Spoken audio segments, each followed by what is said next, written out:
3 days of searching turned up nothing. So many places came close, but something was always different from the picture. It had the wrong type of roof, or different windows, or no chimney at all. It seemed like everything built since the war looked alike, and the building in the drawing appeared older than that. About a half a mile east of my school was a street of older homes, but I didn't see the one from the drawing among them.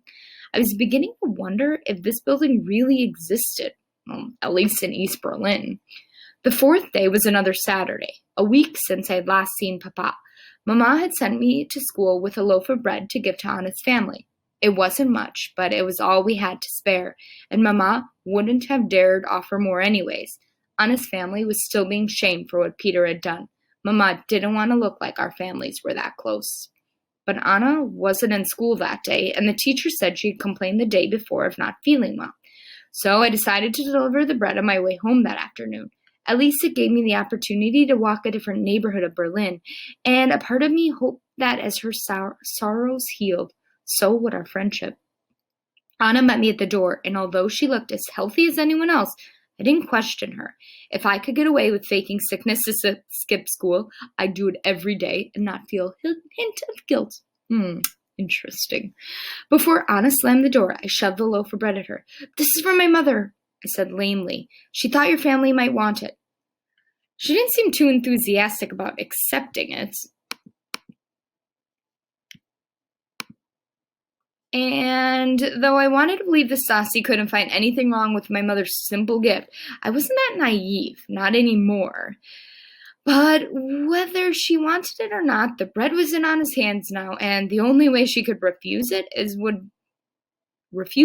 would be to drop it on the floor or hurl it back to me. If she did, I wouldn't have much cared. All Mama had asked me was that I give her the bread, not force her to keep it. Finally, Anna mumbled, "Thank you." She started to close the door, but I put a foot on the jamb to block it. "I'm sorry Peter's gone, but you shouldn't be ashamed of what he tried to do." Though I hadn't planned to say that, the words poured out of me, personification. The thoughts had swirled in my head for so long, it was a relief to speak them, and at least I was careful to keep my voice low. He wanted a better life, a free life. You can't blame him for that, or at least I don't. "We have a good life here," Anna said. "Why wasn't it enough for him?" I explained it to her the way Fritz explained it to me long ago. "You've seen the sun, Anna. Now that you have, could you ever be content with just the stars for light? Would that be enough for you?" Anna bit her lip, and her eyes darted both ways along the hallway. If anyone had been there, she'd already have shut her door on me. When she was sure that we were alone, she whispered, "The night he tried escaping, Peter left a letter for us on his bed. The Stasi have it now, but his roommate at the university found it first and told us what it said. The final line was, 'If I don't stand for freedom, then I must sit in chains.' Is that what you believe too, Goethe?" Of course I did. We were in chains, even if she couldn't see them. I spent 6 days a week in a school that taught me freedom was a lie, and every minute in public pretending I believed it. She knew the consequences for speaking out, just as I did. Why else was Herr Kraus arrested? And there was the wall. If life was so terrible beyond it, then why force us to stay here? But I couldn't say any of this to her. Not anymore. Anna seemed to already have the answer for her question.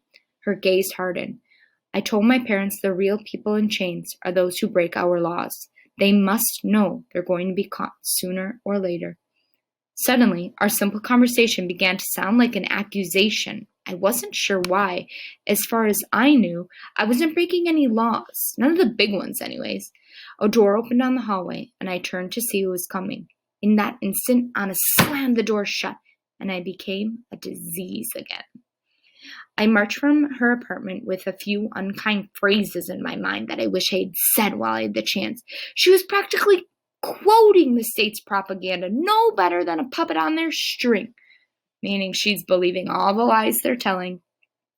Besides, I had only brought bread, not smuggled gug or revolutionary pamphlets. No secret messages were baked inside, and we asked for nothing in return. It was only bread, and yet she had treated me like I brought the plague.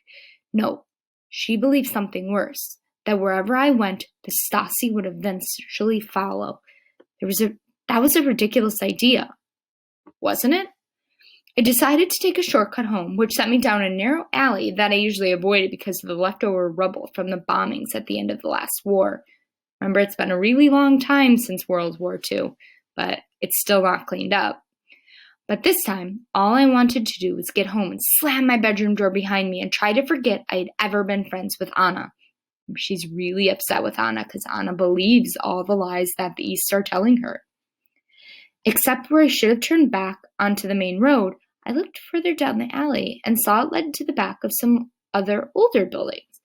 I'd never been on this abandoned street before, yet it still felt familiar. Walking faster to keep pace with my racing heartbeat, I took in the details of one particular building. It was old and square and made of brick and looked like it would crumble if it hit by strong enough wind. 2 long windows ran up the back, and a chimney going up the side was made of a darker colored brick. The 3 square windows at ground level were boarded up, and once I left the alley, it was easy to see why. The building now served as part of the Berlin Wall. Tall cinder block rows butted directly against the old building, and the barbed wire emerged from the wall all the way up and over the top of the building. I could only assume from the front of the building was inside the death strip, and it was sealed up too. 2 more old buildings connected in a row to the building in front of me, and then the wall continued on from there. The ground where I now stood looked like a small patch of forgotten farmland. It was infested with weeds, some were almost as tall as me. Halfway to the road, a deep irrigation ditch supplied a small pond, meaning a ditch on the side of the road. Far to the left and behind the wall was a watchtower, which I knew from all my previous observation was always staffed with the Grenzers, the guards, who constantly looked out for anyone getting too near the wall. But they needed binoculars to see me well, and there didn't appear to be a border zone here, or at least nothing that was marked to keep us away from this wall, and the tire tracks from the Grenzers' patrol didn't look too recent. My eyes flicked back to the building in front of me as my heart pounded with the possibilities. This was the place my father had wanted me to find, and something was buried inside of it. I didn't know what, but the first chance I got to return with Mama's shovel, I intended to find out. She found the building! She found the building Dad wanted her to find. Remember the building that is kind of a breakaway in the wall? Goes wall, building, wall on the other side. So exciting! Chapter 14. Who wagers nothing? He wins nothing. German proverb. My opportunity came the following morning. It was Sunday, and Mama had plans to go to church. She never invited us along, not because she didn't want us there, but because she knew the state frowned on religion. They wouldn't punish her for being in church, not directly anyways, but she thought it might somehow affect Fritz and me, another stain in our files. Fritz had said he plans to meet up with some friends, which I think included a girl named Claudia. The only things I knew about her was that she sold bicycles and wore her hair in a bouffant style like the young women did in the West. I overheard Fritz's friends teasing him about her, and by his reaction, it was obvious that he liked Claudia a lot. The minute he left, I hurried down the basement of our apartment, grabbed our shovel, and left for that old building in Papa's picture. I had hoped for an uneventful walk there, but a young girl hauling a big shovel through the city is hardly inconspicuous, meaning like secretive. I hadn't even left my own block when Frau Eberhardt, a woman, Frau means like Mrs., or Miss, Frau Eberhardt, a woman who lived in our apartment building, greeted me and asked, "Where are you going with that? Does your mother know what you're up to?" Frau Eberhardt always looked to me like the human version of a turkey, minus the feathers. She collected gossip like other women might collect buttons or teacups. In the West, she'd have been dismissed as a simple busybody or snooping neighbor. But behind the wall, we all knew the neighborhood tattler was as dangerous as fire. Stasi informants were paid well. "I want to surprise my mother," I stammered away. "I found an area for a garden just a few streets away." Inwardly, I kicked myself for the way my voice had trembled as I lied, for looking anywhere but at her. No, I was supposed to be smarter than this. Papa expected more of me. Somehow, knowing he would want me to lie made it easier.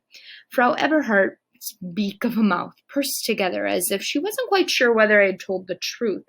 I was sure she could read the deceit that was almost certainly written all over my face. The lie. But this wouldn't be my last lie.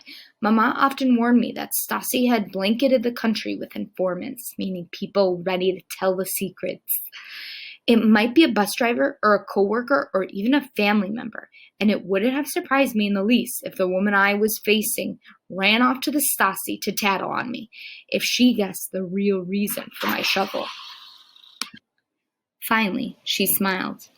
A garden is a delightful surprise for any mother, but if you want me to keep your secret, then I'll expect some of your harvest. Maybe that was just polite conversation and was totally meaningless, or maybe she wanted a bribe for her silence. I really didn't know. Either way, it presented a problem, since there wasn't going to be any harvest. All I could do was avoid bumping into her again for a long time. Forever, if I could arrange it. Once I spotted the building, I did a careful check for any officers in the area. This time, fresh tire tracks ran through the crusty dirt, so I knew they had come through only last night. Hopefully that meant they wouldn't feel the need to come back around anytime soon. I got as close to the Berlin Wall as I dared, but not because I was challenging the Grenzers, just the opposite, in fact.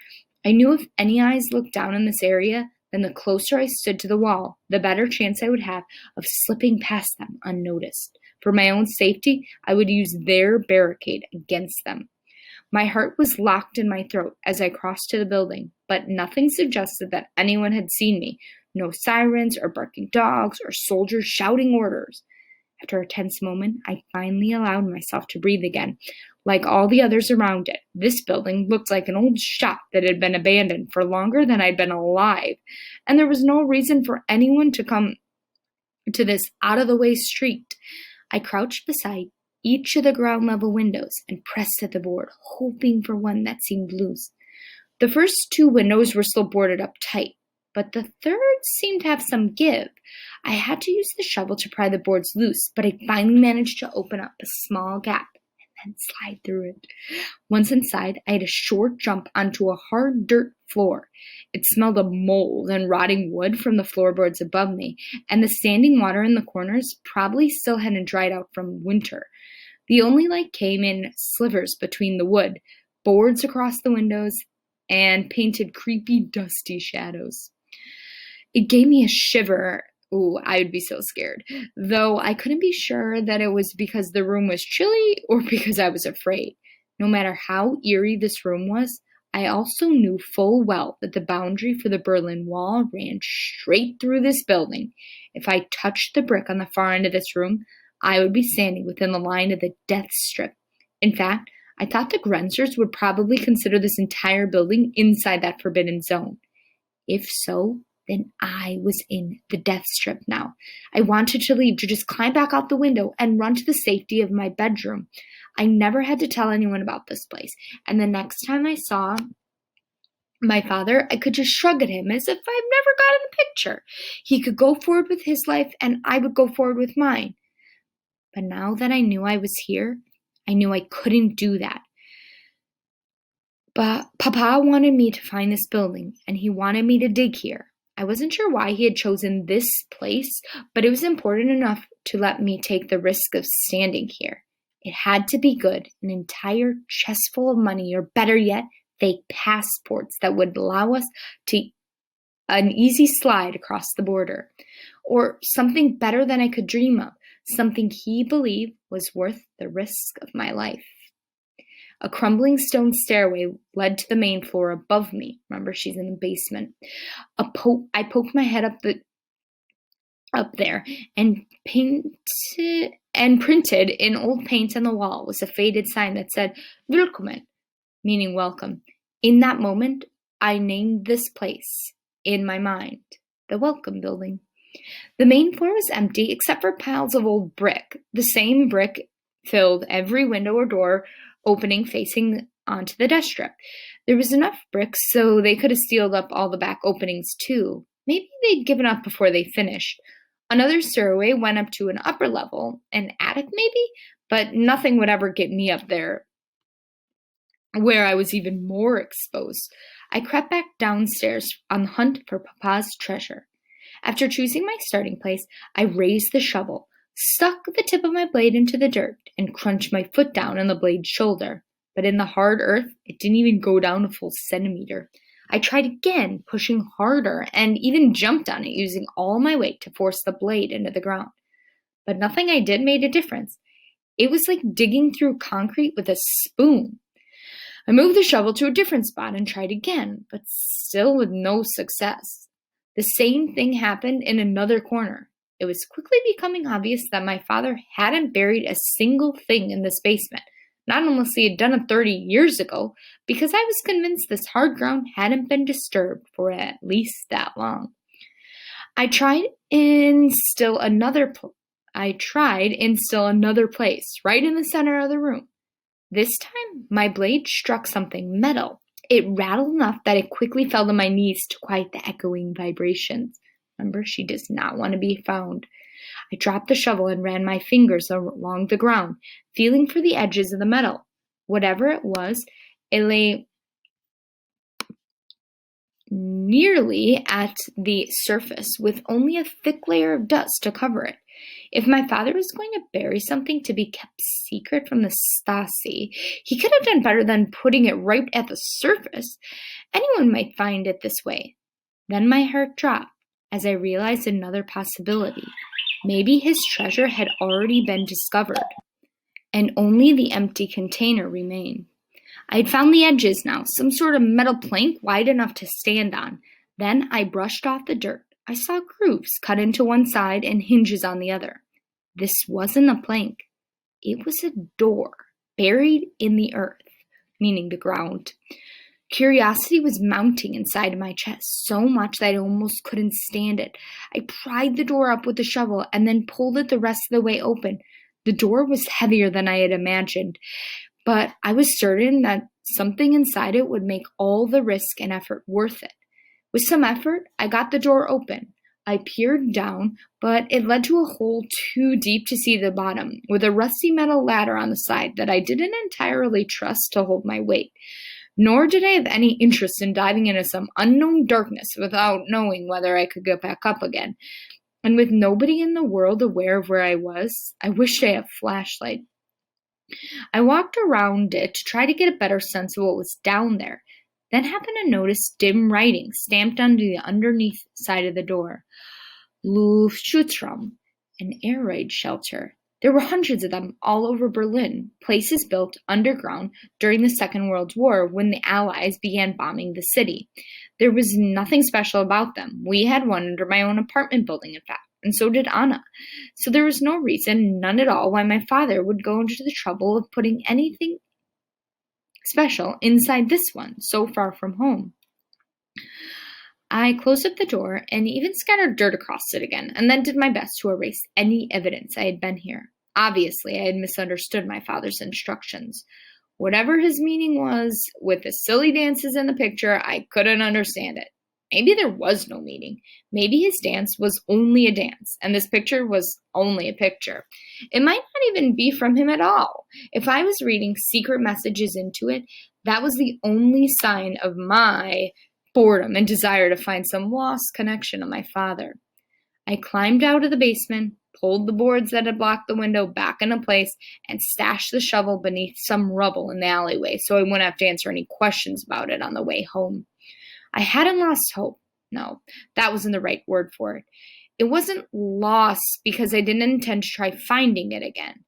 As I walked home that morning, I simply accepted the reality that it was wrong for me to ever have had hope in the first place.